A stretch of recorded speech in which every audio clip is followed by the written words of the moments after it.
welcome to another vlog. Excited ako kasi this will be our first international travel vlog like ever. So, pupunta tayo ngayon sa Bangkok, Thailand. I'm with my sister. Tapos, lipad kami from Clark. So, balitaan namin kayo, mga like immigration questions, procedures, ano ba yung dapat gawin, saan magpapapalit ng pera pagdating sa Bangkok. And I think this vlog will be more of a shopping and food vlog. Kasi yun talaga yung target namin in Bangkok, is to shop with their markets, night markets, malls, and of course, tikman natin yung mga masarap nilang Michelin beef gourmet. Yay! So, papunta na kami ngayon sa airport and let's go. Papunta na kami ngayon sa airport, so let's go! Hi everyone! So, nakalagpas na kami sa immigration. Pero dahil maaga pa naman, magla-lunch muna kami dito sa may Tom and Tom's sa Clark International Airport. So yun. So kung pupunta kayo dito or first time nyo mag-travel, first magbayad muna kayo ng travel tax. If hindi nyo pa yun sinama dun sa pagbubuk nyo ng ticket. So that's 1,620 travel tax. And then proceed na kayo sa check-in. Hanapin nyo yung airline na sasakyan nyo. In our case, Cebu Pacific. Tapos, pwede na kayong mag-proceed sa immigration kapag mayroon na kayong boarding pass. So, yun. Yung tinanong, okay, kwento ko sa inyo kung ano yung mga tinanong ng immigration. Okay. So, sinong kasama? So, magkatabi lang kami ng ate ko. So, sinong kasama? Magkaano-ano kami. So, magkapatid. Sabi lang namin, magkapatid. Tapos, ano ba ang tanong nila? Tanong nila, saan pupunta? Kailan ang balik? Then, anong work? So, sabi ko, self-employed, graphic designer. Then, tinanong niya ako kung ano yung course ko, paano ako napunta sa pagiging graphic designer. Ano pala to, guys? It's parang biodata, gano'n. Hindi, parang ano siya, nakapagtsikahan lang siya. And then, parang tinanong niya kung ano yung mga software na ginagamit ko pan-design, ano ba yung dinidesign ko, saan ba yung clients ko. So, sabi ko, client ko is international. So, sabi niya, okay, so, pinapadala nila sa'yo, tapos de-design mo, okay. So, and then, so, tinanong niya nga ako kung course ko, sabi ko, Polsci, yun. Tapos, yun lang naman yung mga tanong niya, parang more on chika-chika lang. Tapos, sinabi niya lang kung isang booking lang ba kami ng ate ko sa ticket, which is yes, magkasama lang kami dun sa ticket. Kita naman dun. Tapos yun lang. So, mabilis lang siya actually. Parang wala man lang 5 minutes dun.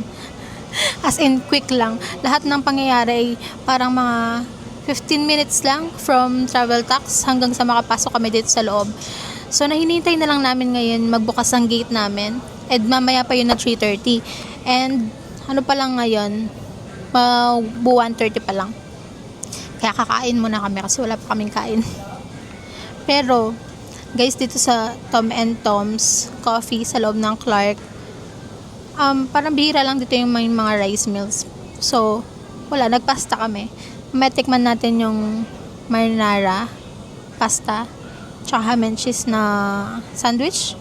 Yun yung in-order namin. So, yun lang mabilis. Mabilis lang talaga. Ay, kaya katang nang kitang da kasi? Yung immigration. Kung mukha ko mag-work. Gusto mong permanent na. Ayun, yun lang tinatanong nila. Saan ka nag-work, kung permanent ka ba, ilang years. So, tinanong din sa akin yan kung ilang years na ako. So, sabi ko, 2 years ago na po. Since pandemic, ganyan. So, yun lang. Mabilis lang. Mababait ang mga IO, guys. And, parang katsikahan lang sila dyan. Basta, answer lang kayo ng totoo and confidently. Wala naman na problema. So, ang aga nga namin nakapasok Ayan, hintay kami malala hanggang 3:30 kasi 3:30 pa lang yung mag-open yung gate. So around, pero nandito na kami. As in mga 30 mga 1 minute walk lang yung gate kasi malapit na lang siya dito sa may Tom and Tom's. Hi guys! So, ito na, dumating na yung order namin. Pakita ko ha. Ay, ito nga pala yung kasama ko guys. Perfect, diba? Parakit na ang gabin. Ayan na, marinara pasta. Tapos yung ham and cheese, ang laki pala. Muntik pa kaming umorder ng tigisa. Tapos, ito yung akin. Siyempre, yogurt smoothie. Tapos ito yung kay ate, oriental latte. Yan. Try natin. Kain muna. Wala pang almusal ah. Try natin itong garlic bread. Masarap. Sarap talaga siya. Halo na lang natin itong pasta.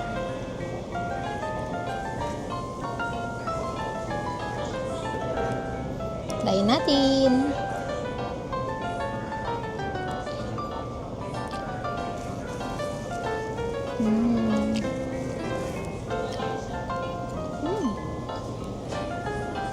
Masarap nga. Masarap siya. Yaman niya.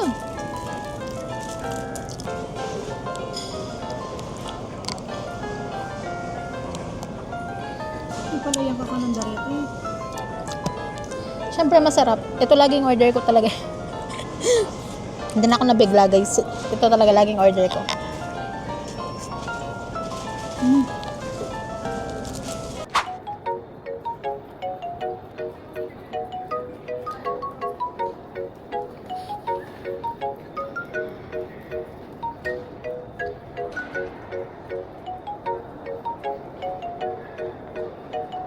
Anong if ever?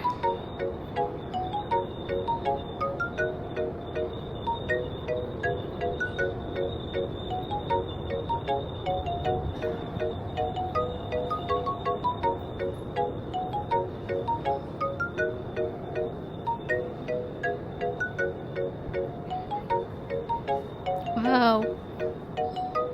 Ang ganda.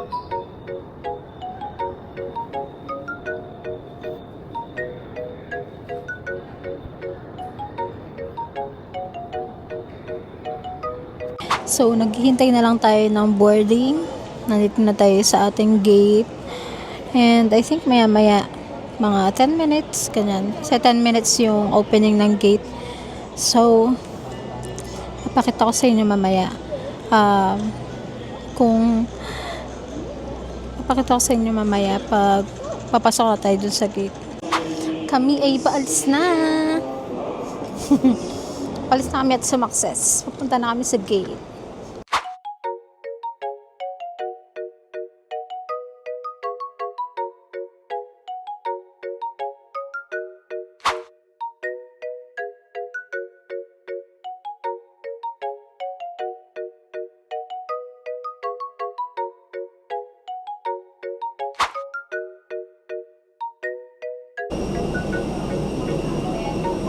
So guys, pasakay na kami ng airplane. So nasa harapan kami ng airplane, kaya huli kami ng boy. Right. Nakasakay na kami.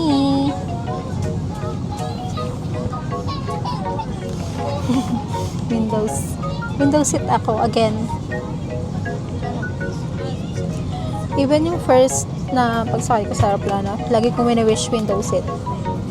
Tapos ever since, lagi ng window seat. Kahit ano yon, kahit ano sa yung mga seat. Yan.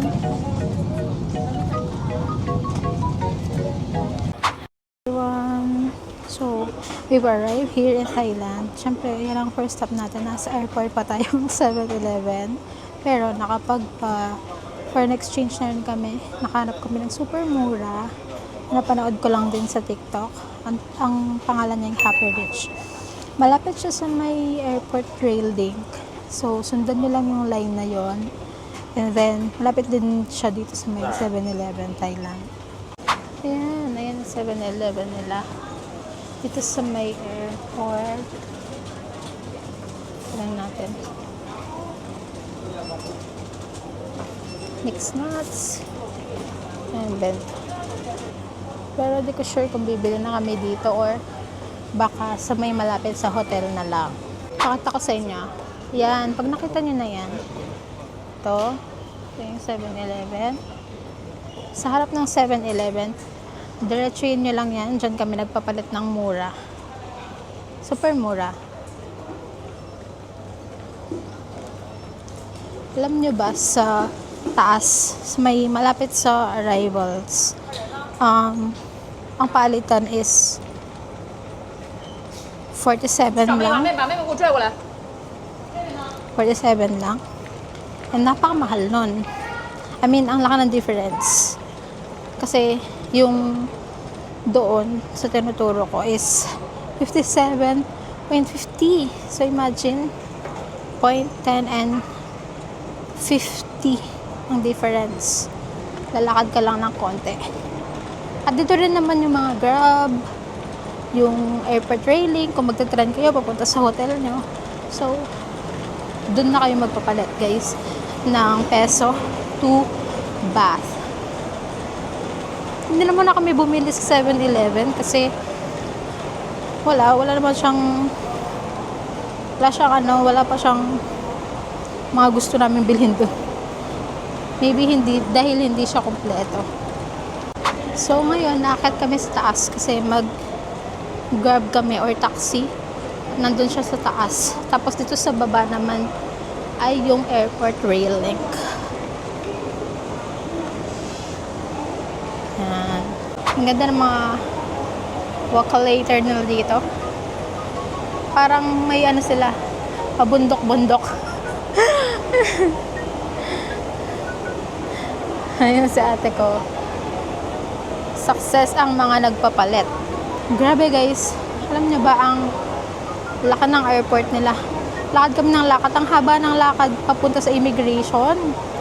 Grabe yarn. Tapos, parang nakakalito din. Kasi ang daming basta malaki kasi. Pero, mayroon mga signs naman. Hindi naman kami naligaw. Sadyang parang nagko-confuse lang kami. Kasi ito na ba yun? Kasi ang haba na ng nilakad namin. And, nasa labas na kami. So, magbubook lang kami ng Grab. Actually, hindi pa namin alam kung saan ba yung Grab pick-up point dito sa airport. Pero pwede ka naman magtanong. Hi guys! So, finally, nakasakay namin ng Grab after 30 minutes of waiting. Parang kanina pa kami nasa airport pick-up point ng Grab. Medyo matagal kasi marami ding and also traffic banda sa airport dito sa Bangkok. But we're going to hotel na and the weather is fine kasi last few weeks, diba, parang maulan dito sa Bangkok, but today it was nice. Salamat sa Diyos kasi pero right now hindi naman na traffic. Siguro sa lang yun, sa bandang may airport lang yun. And papunta na kami sa aming hotel and I'll show you the room, yung hotel. Maganda pa siya, what's my rate. Okay.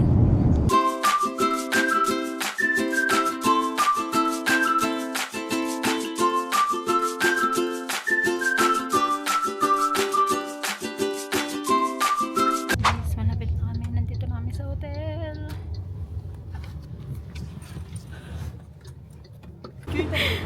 Feeling kapong kapo tapos sabihan da kanyan. Wata kanyan ni-replyan da kan tayo. Ayun. Yes, 7 Evelyn na. Step.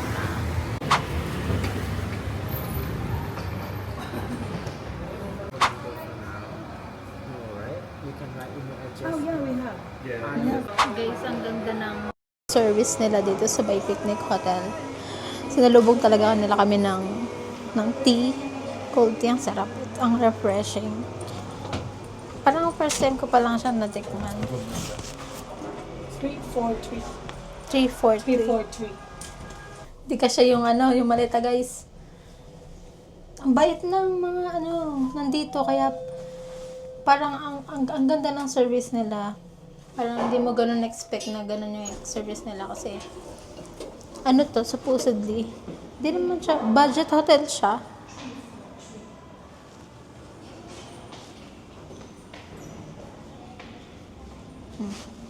Budget hotel siya pero pagdating pa lang namin, sinalubong nila kami ng tasantan. Kaya kainom mo pa mo, balamog-bulang man yung ating siya. ng juice. Pero masarap kasi malamig.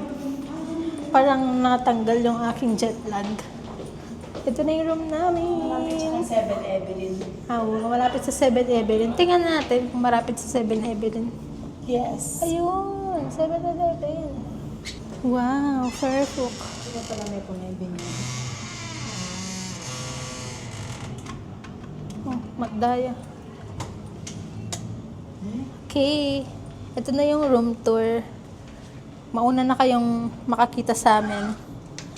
Okay, so may deposit box, may mga robe. Ayan. Tapos merong mini ref dito. At meron ding bar station. Tapos dito naman ay yung CR. Ganda kasi malinis. May bidet ba? Bidet check. Meron! Oh my gosh! Bidet is the key. At meron ding dryer. Hair blower. Look. Wow.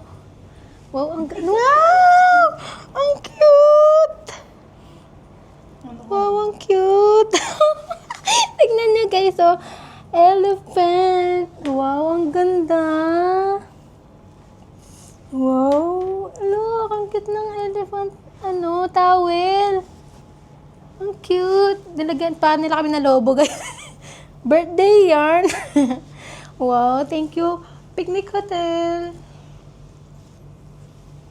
Grabe, ang ganda pala ng service nila dito. Kaya pala, parang mostly, yung mga Pinoy, dito sila nag-check-in. Highly recommend kasi malinis yung room. Tapos, marami ding amenities. May elephant ka pa sa kama. See? Wow, it's so nice. Diba? Kinuha namin yan, yung separate bed. Ang linis. Meron ka pang workstation dito. Parang alam nila na work from home. Ang mga person. Hindi tayo magtatrabaho, pero at least meron, diba? Well, tingnan natin. Wala, mga lang to. Drawers. Tapos, here is tea. Tea and coffee. See, ang ganda. Look at the room. There's elephant. Wow.